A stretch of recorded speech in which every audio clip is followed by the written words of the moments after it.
Hi guys, welcome to our channel mister Sisindri. Big Boss season 8 ముచ్చటగా 3వ వీకెండ్కి సిద్ధమైంది. అప్పుడే ఈ సీజన్ ప్రారంభమయ్యి 3 వారాలు గడిచిపోయాయి. ఇక 3వ వారం ముగింపులో భాగంగా ఈరోజు Big Boss host king Nagarjuna Big Boss stage పైకి ఎంట్రీ ఇచ్చాడు. ఆ తర్వాత శుక్రవారం హౌస్లో ఏం జరిగిందో చూద్దామని చెప్పి ఆ వీడియో ప్లే చేసి చూపించి వెంటనే హౌస్ లోపల ఉన్న హౌస్మేట్స్తో మాట్లాడారు.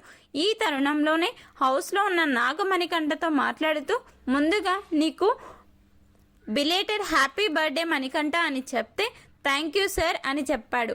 ఆ తర్వాత నాగార్జున మణికంఠ ఆట గురించి మాట్లాడుతూ మణికంఠ అని అనగానే చెప్పండి సార్ అని అడగడంతో ఒక్కసారి నవ్వుతూ సూపర్ మణికంఠ, ఈ వీక్ నీ పర్ఫార్మెన్స్ అయితే అదిరిపోయింది.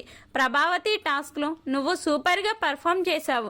నువ్వు సన్నగా ఉన్నావు. నీ పర్సనాలిటీ ఆ గేమ్కి కరెక్ట్గా సూట్ అవ్వకపోయినా కూడా నీ 100% అయితే ఇచ్చావు. ఎన్నోసార్లు నిన్ను ఎత్తి పడేశారు, దెబ్బలు తగిలాయి, మెడికల్ రూమ్కి వెళ్ళి వచ్చావు. అయినప్పటికీ గేమ్ నుండి గివప్ ఇవ్వకుండా పోరాటం చేస్తూనే కనిపించావు. నిజంగా గ్రేట్ అంతే అంటూ ప్రశంసల జల్లు కురిపించాడు. అలాగే క్యాబేజీ టాస్క్లో సంచాలక్గా కూడా సూపర్గా చేశావు అని చెప్తే సార్ నాకు డౌట్ సార్ అంటూ మణికంఠ అడగడంతో చెప్పు అని నాగ్ అనేసరికి అక్కడ 15 క్యాబేజీలు ఇచ్చాడు అంటేనే గేమ్ అక్కడితో ఎండ్ చేయమని కదా సార్. మళ్ళీ ప్రేరణ మా క్లాన్ సభ్యులు నువ్వు క్యాబేజీలు తెచ్చి ఇవ్వాలి కదా అని కొట్లాడారు అంటూ చెప్పడంతో ఆడ్ నెంబర్ ఇచ్చారు అంటేనే ఆ టాస్క్ కేవలం ఆ 15 క్యాబేజీలతో మాత్రమే ఆడమని, అంతే కదా. అందులో సంచాలక్ ఏం చేస్తాడు? అలాగే తొక్కలో సంచాలక్ అని కూడా అన్నప్పటికీ మణికంఠ ఒక మాట కూడా నోరు జారలేదు. ప్రేరణ, గత వారం నువ్వు కూడా సంచాలక్గా చేశావు. నిర్ణయం తీసుకోవడం ఎంత కష్టంగా ఉంటుందో నీకు కూడా తెలుసు. మళ్ళీ తొక్కలో సంచాలక్ అంటావు.